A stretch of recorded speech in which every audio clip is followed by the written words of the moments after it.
next topic, I want to introduce Dr. Bertrand Parvais, right, from imec. And Dr. Parvais is principal member of the technical staff at imec, Belgium, and part-time professor at Vrije University, Brussels, Belgium. He is currently leading the research on radio frequency transistor at imec. He joined imec after his PhD degree obtained in 2004 from the University Catholic de Leuven, Belgium. And he, as a device engineer, he worked on the characterization and the modeling of transistor in advanced CMOS technology for analog and radio frequency application. He received his PhD from the University Catholic de Leuven, Belgium. Let's give a warm round of applause to Dr. Parvais. Parvais, right? That's correct. Okay, thank you so much. Thank you very much. Thank you very much for this kind of introduction. It's of course a great pleasure for me to be here this afternoon and share the latest results we obtained at imec. So for those who are not familiar with imec, it's an R&D center located in Europe, in Belgium more exactly. And the results I want to talk about today are about the realization of high-performance RF front-end modules using 3.5 on silicon technologies. And why 3.5 on silicon? Because it will have an impact on the cost reduction, as you will understand in a minute. So when we speak about RF, it can cover a very broad range of frequencies. You are probably familiar with the so-called FR1, that is frequencies below 8 gigahertz. But if you want to increase the data rate, it's quite interesting to move. Is the pointer working? No. Okay.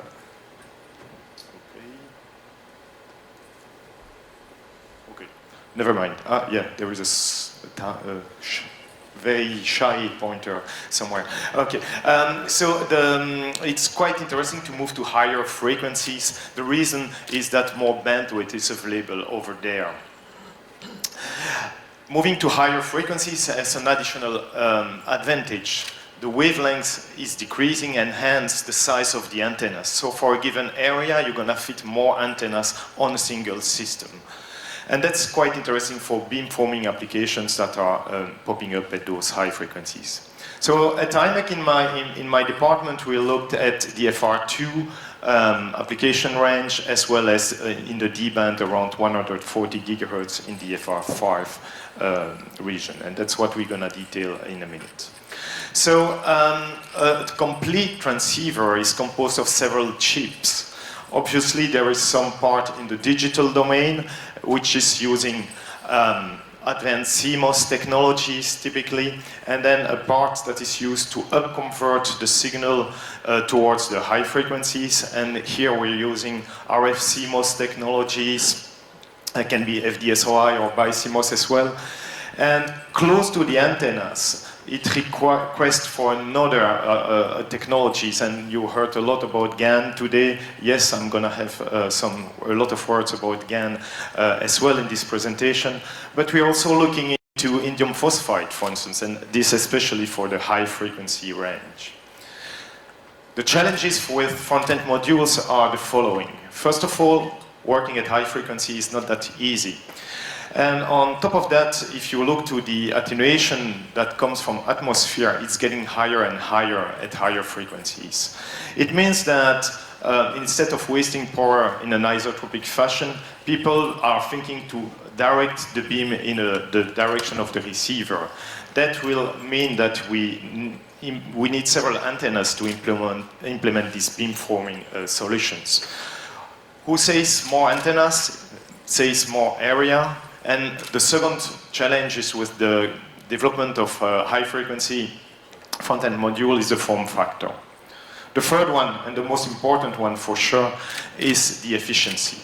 Power amplifiers here are critical because they drive most of the energy out of the battery of your mobile device. Looking to technologies, it's from this survey from Dr. Wang, it's quite obvious that compound semiconductors, gallium nitride, but also gallium arsenide at the lower frequency range, but also indium phosphide, especially if you look above 100 gigahertz, are outperforming the silicon operation. They are outperforming in terms of output power, but also in terms of efficiency, not shown here. It's very interesting to boost the efficiency because you will gain, obviously, on the power consumption while moving from a silicon option to a more efficient 3.5 technology. But also, you can see from this plot that there is a kind of optimal number of antenna in your beamformer. And this optimal point is dependent on the efficiency, meaning that you will not only gain in power consumption, but also in size if you move to a more efficient technology, namely a compound semiconductor. So with this, I try to convince you that compound semiconductors are quite appealing to implement the front-end modules of modern radio systems, 5G, 6G.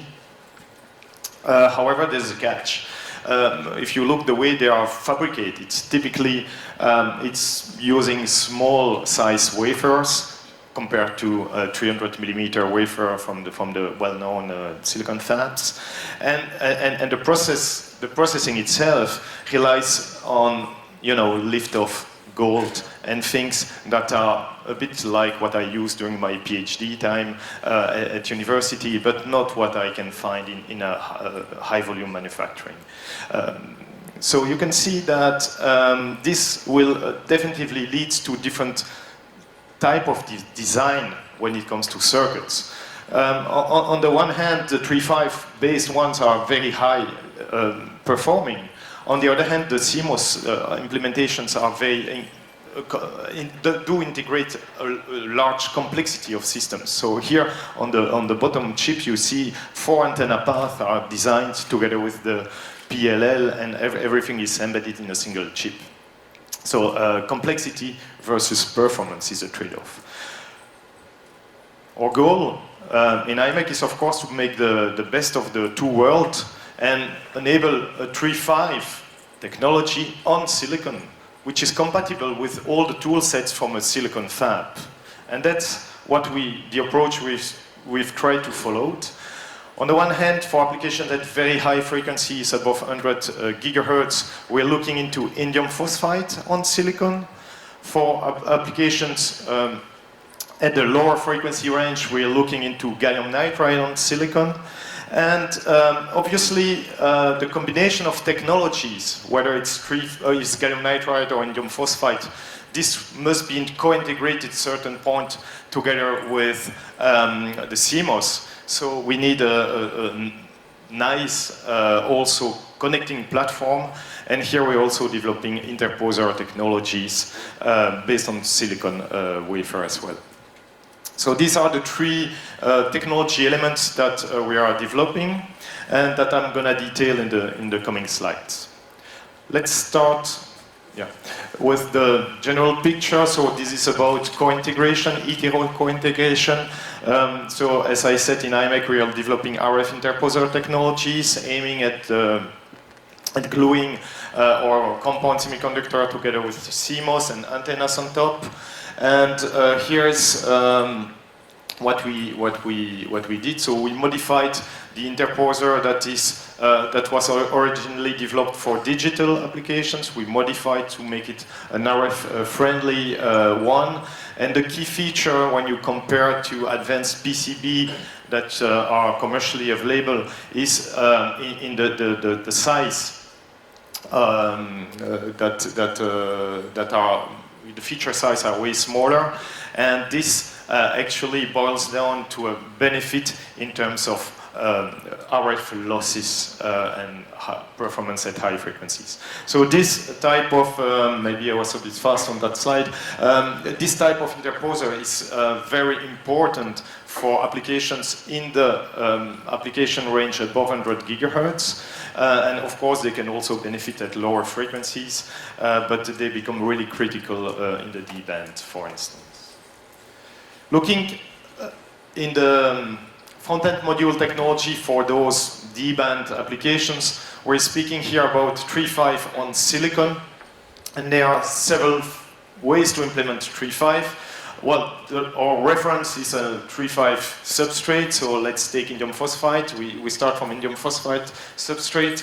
The next one will be to reconstitute on a large-scale wafer, like a 300 silicon wafer. We're gonna take these wafers, cut it in pieces, and reconstitute a larger size wafer. That's what I called wafer reconstitution. The third approach is a bit like what gallium nitride on silicon is doing, an SRB, strain-relaxed buffer approach. However, with that one, it's quite difficult to meet the defectivity target that are in place. And the last type of 3.5 on silicon that we can think of is selective epitaxy of our 3.5 directly on the silicon wafer. That last approach is the one that we've been working on at imec for a couple of years now. That's what we call nano-rich engineering. So let's have a look to what is nano-rich engineering. You can see that, well, at the bottom here, it's the silicon wafer, and we grow some 3.5 trenches on top of that. So it's a bit like a sea of fin, for those who are familiar with FinFET technologies, but here the material is 3.5. And looking to the cross-section of one of these nano-rich, you can see, first of all, starting from the bottom, that we leverage the technique called aspect ratio trapping to trap all the defects at the bottom here. So the top part of the material is defect-free or with a low enough defectivity level. And we do an overgrowth to have increase the volume of 3.5 that will be useful for the fabrication of our devices. So which device are we speaking about? We are looking primarily to HBT, but it can be, the technology is quite flexible to HAND as well, for instance. It's also very flexible in terms of material system that you can implement. So we demonstrated already in the past gallium arsenide, but also indium phosphide with a defectivity level below 1E7 per square centimeter, which is acceptable for the type of application we're shooting. So this is a large, development from the epitaxy side. As was already mentioned several times, epitaxy is critical, material quality is critical for any devices that we are doing. But we also want to move from epitaxy to transistors. And for that, we have first made a demonstration in our lab infrastructure. And then we moved in a phase 2 towards a fab. So this is a fully processed HBT on silicon demonstrated in a 300 millimeter fab. So that's a very recent result that we obtained. But looking to the first phase, here's typical Gummel plots that you can see from those HBT on silicon, and when you compare to state-of-the-art, they are pretty compatible. Competing with the state-of-the-art HBT made on 2-inch. This is a gallium arsenide demonstration. Now looking into the fab one, you can see here some pictures that are illustrating the fabrication style, which is not lab-like, but really leveraging the nice feature of advanced tools that are in a 200 or 300 millimeter CMOS fab. What we can see here is some electrical data showing that, yeah, the devices are functional, so it works. Good news. And it works, if you compare, as good as the one that we were able to demonstrate in the lab.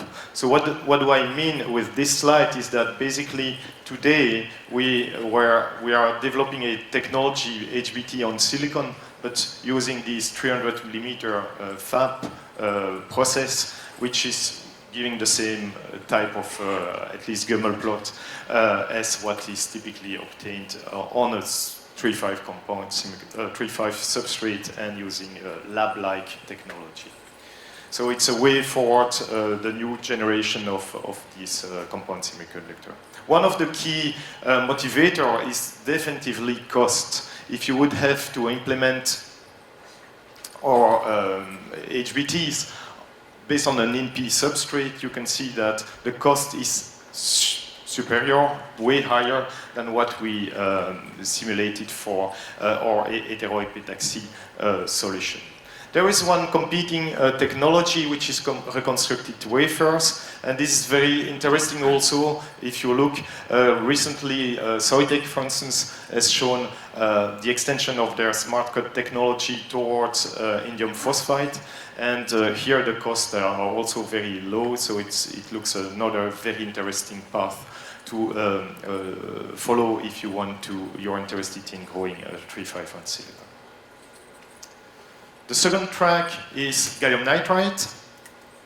So for gallium nitride, the same motivation moving from GaN towards GaN wafers or silicon carbide wafers to silicon is upscaling and using the same tool set as CMOS. The cost associated is way lower, as illustrated here, but there is an additional benefit here. If the cost, you can gain a factor of 2.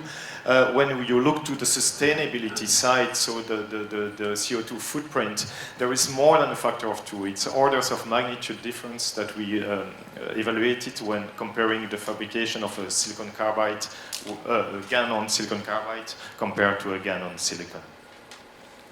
So this is quite important, as the title of this SEMICON edition is also related to sustainability. I think that's another differentiator that will be interesting for the future. Well, on that GaN on silicon platform, we developed devices, of course, and here's a typical cross-section. You can see that we have 3 layers of copper backend on top of our transistors. Here it's using even 193 lithography. We use MOCVD for the fabrication. So you saw also this morning nice presentation on the capabilities of modern MOCVD tools, which we leverage here. And with that we obtained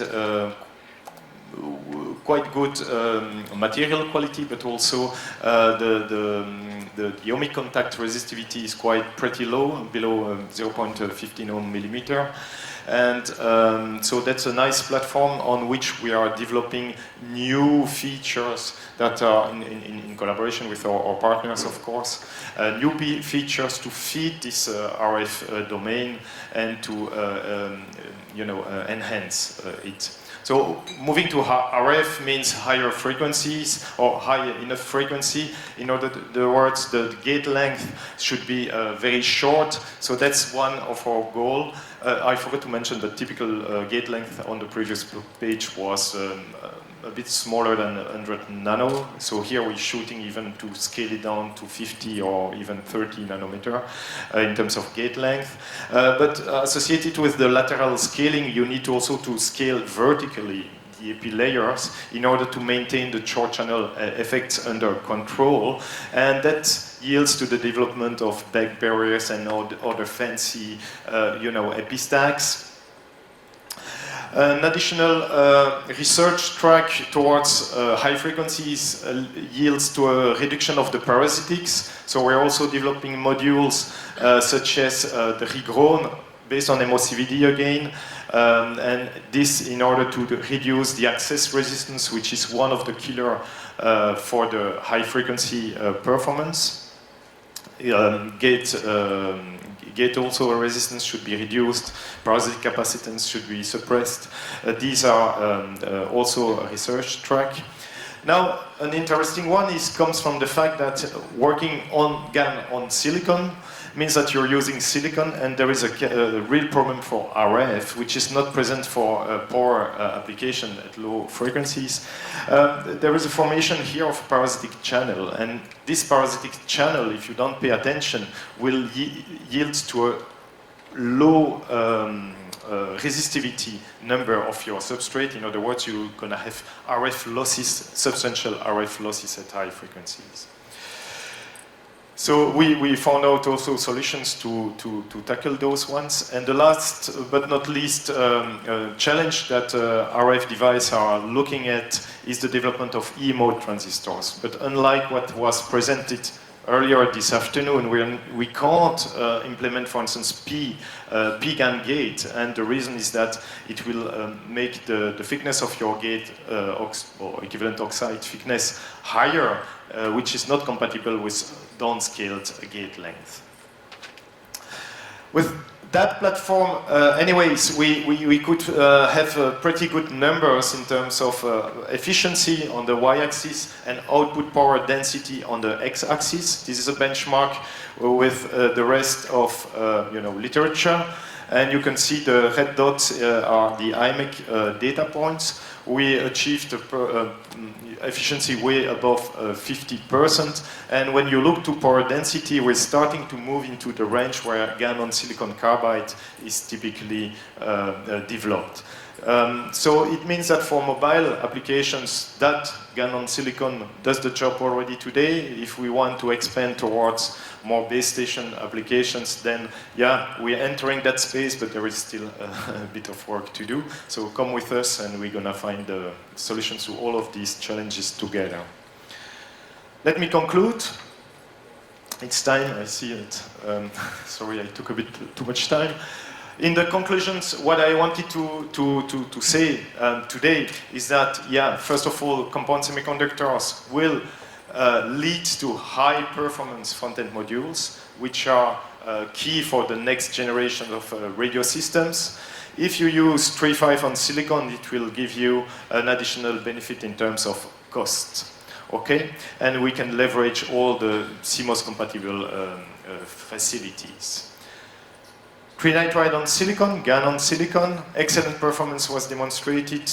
Power added efficiencies above 68% at 28 gigahertz, 200 millimeter wafer fabrication, of course, and we're working on a lot of device optimizations in terms of AP and different modules. When it comes to 3.5 on silicon, we demonstrated for the first time a fully processed of gas and indium phosphide HBTs, fabricated totally on a 300 millimeter fab, and that with the help of the nanorich technology that is also developed in-house. Interposer technologies, we spoke about that in the first part of the presentation. It's also a key enabler for those high-frequency beamformers, especially above 100 gigahertz. Thank you for your attention. Thank you, Dr. Parvais. And is there any question? Please raise your hand. Okay, please. Yeah, I think imec actually did a lot of very advanced research or development on the GaN area. So I'm just wondering, do you guys pay attention to this 5V application of GaN into the handset type of application? What is your opinion on that? Because this morning there was some kind of discussion. Yeah. So the application domain of the technology is still to be defined to a large extent. I strongly believe that GaN on silicon especially has its place in mobile, and it can replace current gas HEMT, for instance. The reason is, yeah, as you can see, you can produce that at relatively efficiency at low cost with excellent performance. Yeah. So I think the first, in the first, especially the performance that I showed today, what we obtain in-house at least is compatible with that application space. When moving to the base station, you can also see that we got results up to 20 volts. Moving to 40 and above will remain challenging for GaN on silicon. I'm not saying it's impossible, but yeah, actually that's why we are paid in R&D centers, is to find solution to those challenges. Yeah. So mainly the thermal might be critical. Okay. A question from our audience. The epi thickness will be thicker on the edge of narrow reach due to surface diffusion barrier. How does it affect the transistor and how to improve it? The question is on epi thickness, right? Yes. Actually, nano-ridge, it's not thick at all. It's way thinner than one if you compare to an SRB approach. So we're speaking of few, maybe 2 microns, something like that. So the thickness is not such a problem. It's a bit more challenging for the processing in fab because there are some large topography, but we can deal with that obviously. So I'm not sure I answered correctly the question, but maybe later our guest will find you to ask the I'll be answers. available. Okay. Okay, I need to end. Oh, please, Otoki-san. Yeah, thank you for a nice talk. Very nice technology. So just I found the GaN on silicon on HBT on silicon. Looking at the distribution density, is it 2-3 order higher than the HBT just on the substrate? So do you have any issue about reliability or something? Yeah, you're correct. We're at the beginning of that technology, so I'm very proud today to show you the first demonstration, but there is still work to do to reduce the defect density and improve the reliability. This said, we did a rudimental test in our lab and on some samples, and making the device working for several hours, tens or several days, and there were no big drifts. Okay, so I think it's okay for a first demonstration. Needs further work. Yeah. Thank you. Okay, let us thank Dr. Parvais again. Thank you very much.